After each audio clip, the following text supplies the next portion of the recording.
And we are live. G'day everyone, Mike Jeffrey here, and you are listening to My Creative Journey, episode number 25.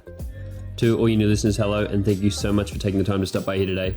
As I said, my name is Mike, and I'm a wedding photographer from Sydney, Australia. Each week on the show, I bring you guys along in the highs and lows of my own creative journey and share all the knowledge that I've gained along the road to building my own freelance business. In this week's episode, I want to speak all about the importance of taking breaks. As you guys may have realized, I've been on a bit of a break lately, and if we're being honest with ourselves, it's probably one of the best things that I've done in quite a long time. So today I thought I would discuss both the importance of taking breaks and the logistics of how you can actually take breaks without stressing yourself out even more. Plus, to up the stakes a little bit, I've decided to bring on a guest to this podcast, my lovely fiancé, Emily. Emily has been away with me for the past few weeks, and I thought she could add some good points in regards to taking breaks from her professional point of view. But before we jump into today's topic, let's talk about what has been going on for me this past week. And this past week, as you guys may have known, we have been in lockdown in Sydney for the past 3 weeks now. And the past week, we've been in lockdown again. And we just found out today that we've been extended for another 2 weeks. If you're interested, we're recording this on the 14th of July, 2021. So we've been extended for another 2 weeks, which isn't amazing news for all the people out there, but I suppose that is what it is. And we've been indoors and trying to make the best of the situation that we have in front of us.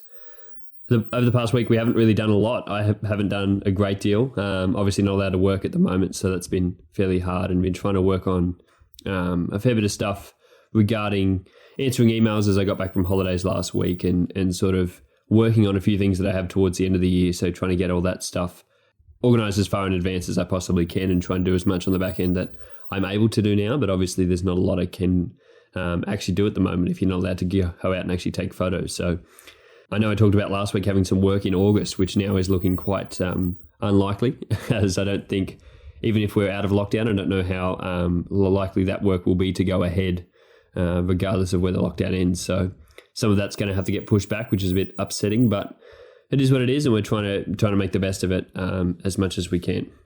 I am also recording this episode on a Wednesday, so you would have realized that I didn't actually record an episode last week to release this week, and last week's episode was recorded on Monday and came out on Tuesday last week. And after I recorded that episode last Monday night, I said I recorded it at like 8:30 at night. I did come down with a bit of a cold last week on Tuesday, so I don't know if that has anything to do with me recording this podcast and being out of breath by the end of recording it. And then I came down with a bit of a sore throat on Tuesday, but I wasn't able to record another episode last week because I didn't sound very good, and I didn't want you guys to have to sit through that. And I don't think I would have been able to even record it if I tried. So that's why we're recording it now, as I feel a lot better this week, and thought that it would be okay for you guys to be able to have this episode towards the end of the week rather than to try to get one out early in the week if it wasn't something that I could put 100% into. I also spoke on last week's episode about dealing with setbacks, and a few of the things that I talked about were regarding some clients that I had that decided not to continue working with me and decided to go with another photographer, and that actually having an impact on me. And I don't want that to come across to make it sound like I'm just upset and just annoyed by anyone who would decide to go with anyone else. I know that there are ample amounts of clients out there, and there are ample amounts of people who want work and want services, and I'm very grateful that they were able to find someone who could provide them a service. And I'm grateful as well because it will open me up to be able to provide my service to other clients who will be more in line with the way that I'm able to do business. And through the past week, I've actually had a few inquiries for some different kinds of work, and that has been really nice to be able to see that. And I've spoken about this before, that inquiries do often come in, and you can't just be there every day just holding on for the next email. The inquiries will come if you're trying to do the work. So I don't want that to put anyone off actually starting a business if that is what they want to do, because inquiries will come, and sometimes you may get turned down, sometimes you may answer emails and never hear back, but you just got to keep putting yourself out there, and they will continue to come. And I'm very grateful for the position that I'm in, that I've been trying to persevere with this as long as I can, and I know it only gets easier from here. So I've been very grateful for that position, and very grateful that people are still interested enough in my work to be able to continue inquiring and continue to be able to reach out to me and ask for all different types of services. So with that out there on the table, I want to jump into today's topic, which is all about the importance of taking breaks. And this really comes from my trip away a few weeks ago now. I was away on a trip for 2 weeks through the Northern Territory. I spoke about this in last week's episode, and it had been something that I've been planning for quite a while, something that I'd been looking forward to as well. And I was very, very glad in the end to be able to get away on that trip. I spoke about in last week's episode that we only just scraped away on that holiday because Sydney went into lockdown 3 days after we actually left. So we just scraped out of Sydney before they went into lockdown, and that was really lucky on our part, but also it was very grateful for us to be able to get that time away, and something that we had been planning for quite a while. So that was really nice for me. I know that before the break I was feeling a bit run down and a bit exhausted with work and a bit up in the air about what I really wanted to do next, or where I needed to go and the things that I needed to do. It's always been one of the things that I've struggled with in business, is not being 100% sure on what actually does come next. There's no sort of blueprint, there's no outline of what I need to do. I'm not sort of reporting to anyone else, so really knowing what to do has been always a bit of a hard ask for me, and trying to know what comes next and be able to take time away is often able to free up some of that space for me to really think about what it is that needs to be done next and what comes next in the business. So that was really nice to be able to gain that time away. I think one of the big misconceptions is that if you are taking time away from your work, that it means that you're not enjoying your work. And I think that can often lead people to assume that because they're not 100% enjoying the work all the time, that it's not the right work for them. And it's not the thing that they should be trying to pursue because they're after some time away, or because they're wanting to take some sort of break.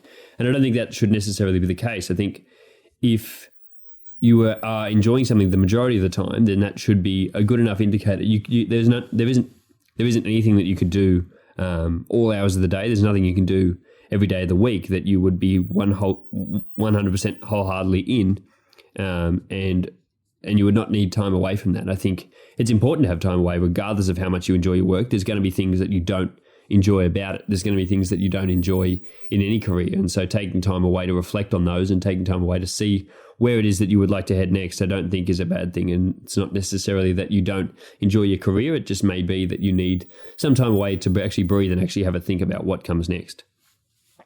So today I wanted to discuss a few things that I think a lot of people have to say around breaks, and discuss not only the importance of breaks, but the importance of actually planning breaks, but also the importance of how you can plan a break without actually stressing yourself out. I often feel stressed about actually having time away from work because I don't think anyone is there to be able to control what actually happens. I was really finding that in the lead up to actually going away for this 2-week break, in that I didn't know how I would answer emails while I was away. I didn't know what I would do if I did have inquiries. I didn't know what I would do if there was work that needed to be done on the break. Obviously, anything could have happened. I needed to order stuff as well at the same time, and if those orders didn't go through, then I wasn't home to be able to organize all that sort of stuff. So what was I to do? And I really think that is important when you're planning breaks, to be able to know what is in place to be able to have those breaks. I spoke about, I think in episode 20 or 21, about how I was trying to set up a few automations to run on my business and run emails automatically and run other things automatically, so that when people were to ask me or inquire or anything like that, that those would automatically be emails that would be able to be sent out with all my prices and things like that, and I'd be able to book in clients automatically without having to be there. I think as much as you can remove yourself from that end of the business, I think really opens you up to be able to do a lot more things in your own time, but also allows you to be able to have these breaks and have time away. I also schedule a lot of my Instagram posts as well, and that's been something that I've been trying to do over the past few years. It hasn't been something that I've been overly successful at, but I've been trying to do it a lot more recently, and I've found that it's more enjoyable when I can plan an Instagram post earlier in the day and have that automate in the end of the night. I don't want to be up on Instagram all night, every night, so being able to schedule that and have those there planned ahead of time and be able to free up my time towards the end of the night when I'd rather just be hanging out and trying to do other things, I think is important. So being able to free that time and free yourself to not have to think about those things while you're away is super important, because I know that I'm someone that stresses myself out about that a lot. So I'm sure you guys are as well, and being able to plan and sort of think about those sorts of things before you go away is super important. One of the main reasons why I was excited to actually have a breakaway was because I've always known that breaks was something that really helped me to be able to think clearer and be more efficient in my own work. I think people are scared to take breaks because they think taking time away from work is a bad thing, because they need more hours in the day. Everyone's after more hours in their day, more hours in their week to get stuff done. Whereas I've always found that if I can have an hour away, or I can have a few days away, it will make me come back a lot more productive than I was before I left, because I'll know what it is I need to do. I'll know where I need to go next. I'll know the work that I need to do. And being able to take those sort of breaks, it doesn't really matter what the actual length of the break is. You could have half an hour off in the afternoon to actually think about what it is you need to do for the rest of the day. And in that half an hour, you'll probably achieve more than you would have achieved by just being there at your computer for the rest of the day. So being able to have breaks and being able to have those sort of structured breaks is really important, but also unstructured breaks where you are just having a break at the end of the day. If you're just at the end of the day, if after your work, if you're sitting down and having a think about what it is you need to do in the morning, that can be a really productive use of your time, because then in the morning that will allow you to come back a lot more rejuvenated and really know what it is that you need to jump straight into. So I really wanted to start by talking about the difference between planned and unplanned breaks and the sort of differences between the two and how you can use them both to your advantage. So I wanted to bring Emily in on this point because I think she has a good perspective on the sort of difference between actually planning breaks, but also having efficient use over unplanned breaks and breaks where it may be that those breaks are out of your control. As we are seeing at the moment, a lot of people in Sydney are being forced to stay home. So these are breaks where they didn't optionally decide to take a break, but how we can use those breaks more efficiently as well. But also I want to touch on the importance of having planned breaks, and I think that is super important as well. But I think I'm going to throw to Emily at the moment to speak about how you can use sort of planned breaks and how you can use those to sort of look forward into the future, but also how you can efficiently use your time, whether that be an hour that you have off in the middle of the day, whether you have a lunch break and using that break to be more beneficial for you, but also using breaks at the end of the day on the weekends when you have unplanned breaks that are breaks that you just have to have from your work. So I want to throw over to her and she can talk a little bit about her scenario as it has been over the past 6 months, but also some of those things and how they have helped her. So Emily, can you tell everyone where you have been for the past sort of 6 months and what sort of your work you have been trying to do and what area you've been working in, I suppose, and in that area, what type of breaks were you able to have? Were you working in a very structured environment? Was that something where you were able to have breaks, or were you not able to have as many breaks as say, for example, someone like myself, where I work at home, I work independently, I work on my own, so I can have breaks whenever I want. I can take time out and work hours that I'm able to choose. But in your case, that was obviously a bit different. So can you explain what that was a little bit? Yeah, hello. As Mike touched on, for the past 6 months, ended about a month ago, I was on a placement. So any uni student that is in the health sciences or in teaching would know that placement is one of those dreaded things that we have to do in order to get our degree. In my situation, I did a 16-week placement or a 500-hour placement. What that meant is that I was basically locked into doing a 5-day or a 4-day week at 8 hours a day. So I personally did about 8:30 to 4:30. And as a typical Sydney-sider, like other people would know, I also had to commute, and my commute was quite large. It was about an hour and a half, an hour and a quarter, somewhere in there each way, so there and back. So I often left the house very early in the morning, just past 7, and got home about 6 o'clock at night. So it blew my work day out to like 11 hours, which is a really long time. It was very tiring.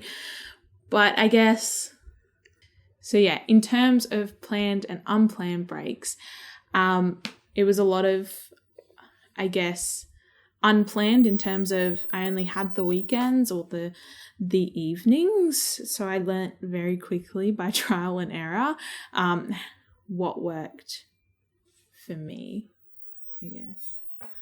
Yeah, and I think in your situation, you've talked about before where you could either work a 4 or a 5-day week. And so that was a little bit that you had in your favor in being able to decide if you did want to work a 4 or a 5-day week. But as you said, you had to work an amount of hours that you need to get. So regardless, if you did take a break, you then had to extend a bit longer at the end. So it was more a case of only having those weekends and being able to use those weekends to your advantage, because as you said, you had fairly long days and days where you weren't able to have very many breaks throughout the day. And so being able to use those weekends to your advantage. And how would you say that you were able to use your weekends to your advantage, because I think a lot of people can often stay in a mentality that they're always at work. And I know for myself, I'm always in a mentality that I'm always at work. I've tried to sort of stick to hours that I've tried to be able to set for myself. It's been something that's been very hard, being able to work on my own and working for myself, to sort of stick to hours when I have work that needs to be done, when I have deadlines that need to be hit. Often is the temptation to be able to work on the weekends, but obviously you working in an environment where you wouldn't be working outside of work. How were you able to remove yourself from that work environment? So I think for me, I really started to get into a ritual. And for a little bit of a background, I do a social work degree, so a lot of and I was in a hospital, so quite sometimes emotionally draining work. And emotionally draining work is not just limited to social workers, it's against every career, but I got a ritual. So I personally took a shower every single time. I mean, you should take one every day, but every single time I got home at like 5 o'clock or 6 o'clock or whenever I got home, that is the first thing I would tend to do. I mean, being in a hospital setting, it was a good thing, but for me, it was like that signal to my brain. I think as humans, we learn by patterns. So if you can do something every day, then you can always trick your brain into thinking something. So for me, having a shower was like that time where I could wind down. And in the shower, you can breathe or whatever. And it's literally just my time. There's no one else around. So that was really helpful for me. In terms of weekends, I really liked doing day trips for me. I find that when I go on a day trip and I actually leave the house and leave the current environment, then it's for me, it's essentially symbolizing leaving that space, leaving work. And you don't have to go far. We did some day trips to like Kiama or to Newcastle, only 2 hours outside. And it also felt like I was using my weekends effectively. While I think there's definitely a place, for binging Netflix and, having movie nights, I think that these personally made me feel really proactive and efficient in taking that break and owning that weekend in a sense. Yeah, and just touching on a few of the things you spoke about there was a lot about being able to put yourself into a space where you knew you were actually on a break, where you knew you were away from work. I think a lot of the people struggle to remove themselves from that environment. I know me personally, working from home, that's a big thing, is that I'm always at work because I'm always at home. So being able to remove yourself from that environment, if that is you work from home, you need to remove yourself out of the house to be able to get that time away, but also be able to have those routines that remind you that it's the end of the day, or that it's actual time that you can now spend for yourself. I know a lot of people tend to think that when they end work, there's nothing that they really want to plan. They don't want to plan a structure around what they do in the mornings or in the evenings because they think that would be more effort. Whereas I tend to come at it from a perspective where having structure and being able to take as many decisions out of your hands as possible is a great way to be able to free up some of that mental space. A lot of the time we spend at work, we tend to spend making decisions through the day, and a lot of things we have to do on the fly, and that can use up a lot of mental energy. So being able to come home and know, as you said, being able to just jump straight in the shower and then eat and then do this, and having a set structure, you don't actually have to think about what it is you do when you get home. So that for you may have been a way where you were, first of all, being able to remind yourself that yes, you are home, and yes, you're out of the work environment, because that was something for you as a cue that you were able to do. But it also was something that you weren't actually having to think about every day. It wasn't something you'd come home and think, what am I going to do for the rest of the night? Because you already had sort of a set plan structure in that sort of sense where you knew what you had to do. So it wasn't any more mental energy. You didn't want to exert yourself too much in that time.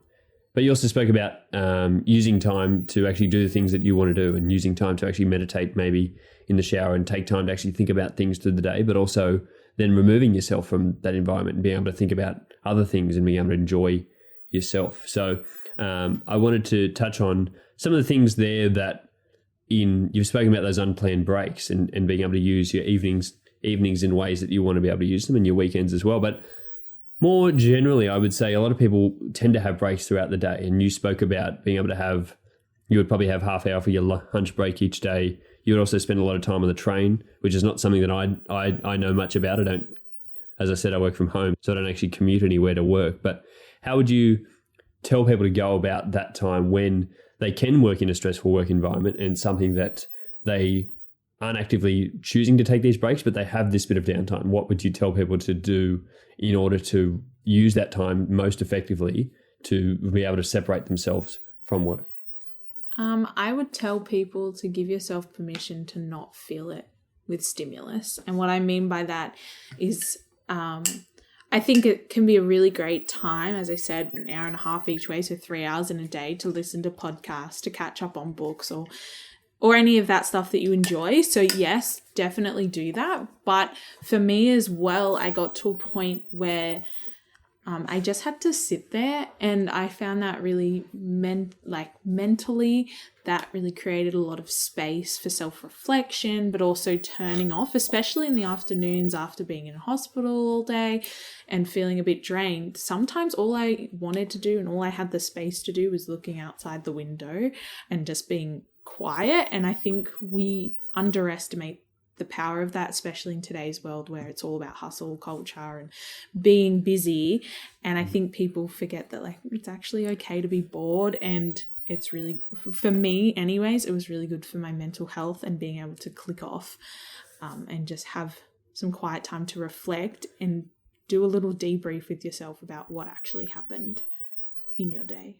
Yeah, absolutely. I think that is overly important, and I know I've spoken about this in episodes before about not trying to create too much things for you to actually have to do, not trying to provide too much stimulus in your brain to be able to not to take that time and use it to actually think about the things that you need to be thinking about. There are a million things that happen throughout every day, and if you're not giving yourself the space to think and be able to digest those types of things, then you're never going to absorb that information. You're never going to come back tomorrow and actually know what it is you need to do if you're not going to give yourself time to remember what it is you've done today. Yeah, and I think if it comes down to, I know for me, sometimes I worry, I'll forget to do something or I won't do it. And that's where, especially during semesters or placement or working or whatever it is, really using my phone calendar helped, and setting a reminder for 8 o'clock at night. So say I'm doing that reminder at 5 o'clock, then it's still going to remind me later and it's going to come up and I've written it down, but I don't have the mental energy or space or need to process that right now. Yeah, most definitely. And I think in being able to have breaks, there is those two kind of conflicting types of breaks where you can take breaks away from work, and you can take them in a sense where you're trying to actually reflect on the things that you've been trying to do. So you're not actually trying to do work, but you're actively taking that time and just spending it on your own, just spending it downtime, whether you go for a walk in the afternoon and just be there by yourself and don't need to put music on or anything, or don't need to have anyone else with you, and just actively think about the things that you've done throughout the day. And that can be a very effective time to be able to make you more productive in the morning or in the next day, or if it is in the afternoon, you're taking a break and half-hour break through the middle of the day, whether that be a time you just spend completely away. And you can do this on the weekends as well, whether you just take a complete weekend away from all things work and don't need to think about all that sort of stuff, and you can sort of use that time to sort of plan as well. But then you can also take time to actually where you actively are trying to plan things and you're actively trying to be there involved in work. I think there's a difference there between whether you're actively reflective or whether you're actively trying to plan, and taking time to actually sit down and actually think outside of the active stimulus that you have at work, I think can be important in actually providing you a space to think about those sorts of things and actively trying to think and be able to create ideas. I know for myself, trying to come up with ideas, it's often hard in the moment. So taking myself out of that situation and coming up with different plans outside of that and using that time effectively. But then you also spoke about the fact that it's okay to sort of use that time to do things that you want to do. It's okay to not actively have to be planning or actively thinking or trying to digest the things that happen throughout the day. Some days we have bad days and we don't really want to sit down and think about the things that happen, and it's not in a space. So what are some of the things that you like to do that are just those things for yourself and just those things that you enjoy just for the sake of enjoying them, and there's no rules around them? A big thing for me that a lot of people would know is watching I'm just going to call it trashy TV. It is a thing that I do because it literally turns my brain off. It's the one time, as someone within my field, it's often, politically driven or ethically or morally driven and can be quite intense at times. So watching, Keeping Up with the Kardashians and, seeing that their biggest issue is Kim's 40th is great for me because it's turning that off, and it's literally just a time that I don't have to think, but I am entertained at the same time. I also enjoy when I have time, doing things like baking or, doing makeup. And for me, getting out in nature is really important as well. So finding a new national park to walk in, especially if I can take my doggo, then I like it even more. Yeah, that's a really good one. And I think one of the other ones that I think a lot of people forget is actually taking social breaks, where you can take a break to actually be with your friends and be with other people that you like to talk to. I think a lot of people don't actually see that as a break, and we don't plan that time in. We don't actually schedule time in to go and actually catch up with friends, and that can be something that, especially for me and people in a career like myself who do work alone, scheduling in that time to go and actually catch up with friends and actually seeing other people and actually talking about things in their life, I think can be very rewarding to you because you're now hearing about things outside of your own norm. And I think that's one of the biggest things for me and that I've really enjoyed, and one of the things that I really gain a lot from. And I think it was one of the big things on holidays as well, being surrounded by people who weren't in the career that I'm in and being surrounded by other people who have issues that aren't my own and talking to them about those sorts of things. And I think being able to actively listen to people and other things and making sure that you're engaged in those conversations and that you're not at work and switching yourself off from your own work time and having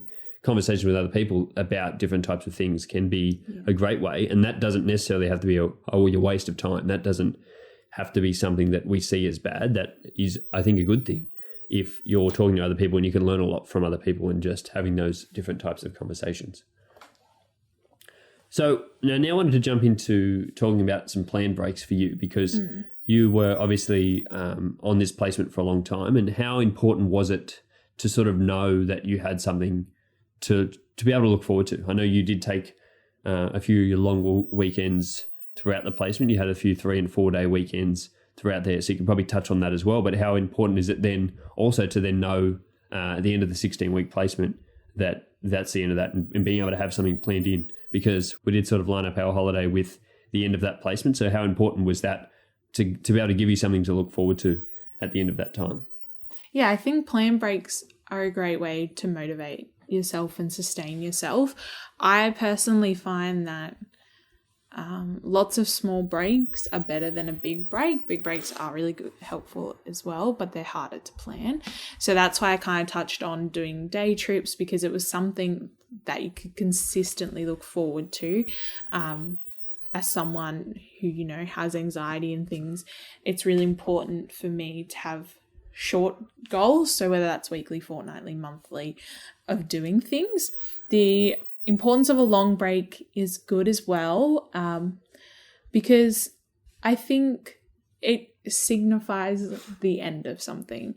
And for me, that was after working really hard for 16 weeks, I can feel good about having 2 weeks off or however long and not worry about it. And so it does motivate you to get to that point. And it also, I'm very motivated by countdowns as well. So if I can be like, 5 weeks until I go away, that'll keep me more afloat than if I've got absolutely nothing to look forward to. And for me, I like to I'm a planner and I find a lot of comfort in that. So that's why, big holidays are really important for me, is it gives me some clarity as well about what's the next thing that I can do. And I would say that I would have the same outlook on that as well, and being someone that who does work for themselves and being able to plan, actually having time away. If I didn't plan the time away, I would never have the time away. So planning time and planning it very consistently as well. I think it needs to be something that is able to be repeated. I think just planning your one break is great, but you need to plan breaks often. As Emily said, you've got to take a little bit of time every now and again to be able to take that time away. And I think the importance of that has been explained, and I think the importance of that will actually come through to you in your own different way. Everyone has a different way of receiving those benefits of taking time away. So if you can plan time, you can plan that time. I would say often. I think that's very important, and especially for someone who works in some sort of full-time career, being able to take a weekend away every, say, 3 months. I've heard a lot of people talk about they like to take a weekend away or a longer weekend every 3 months at the end of every quarter to be able to go back and look at some of the things that they've done in the last quarter and look and reassess where they're at. I think if we're not looking forward and we're not planning for where we need to go next, it can be easy to get stuck with your head down and working too hard and not actually taking time to reflect on some of the things you have done and some of the things that you had as good goals earlier in the year, and now you haven't actually looked back at those goals and said, oh, where am I? Where am I on that trajectory? Where am I trying to head to? Or have I changed my mind about some of those things? Have I not enjoyed the past 3 months? And taking that time to sit back and think where it is you need to go next. I think for us, we had a couple of weeks away and we sort of came to decisions on things in our own life about where we wanted to go next and where things we wanted to do in our own life, because we were able to take that time. We weren't actively caught up in things in our own life. We weren't caught up in our own work or our own things at home in our daily life, where it can become very repetitive and things you know what you need to do, and then things need to get done. So you don't have time to sit down and think about those sorts of things. You can't. Yeah. If you're not taking yourself outside, you won't ever be able to see that bigger picture. So for you, was that something that being able to take that planned break, what were some of the benefits that you saw after taking that break? I think it gives you perspective in terms of sometimes we don't realize how busy we were until we've stopped being busy. And so it gave me perspective. And also, I think when you have waited for a break, you can look back and be like, yeah, I actually did a lot. And I actually was, quite stressed or burnt out or wasn't thinking clearly, because I know for me anyways, when I'm taking breaks, that's when I'm thinking the most clearly. And it also gives me time to really assess my values and what I'm valuing in life. Like when we went to the Territory, we were surrounded by beautiful national parks and, nature and wildlife and just this easier sense of life. And I think for that cemented a lot of values for us as individuals and us as a couple, and where we're seeing our life and what is actually important. Because I think when we're in our day-to-day, as you touched on, like we get in this cycle and we get so used to that cycle, we can't see anything outside of that. So when you're actually put into a situation like, hey, this makes me really happy. Like for me, there were things about that trip where I was like, hey, this makes me really happy. Why am I not implementing this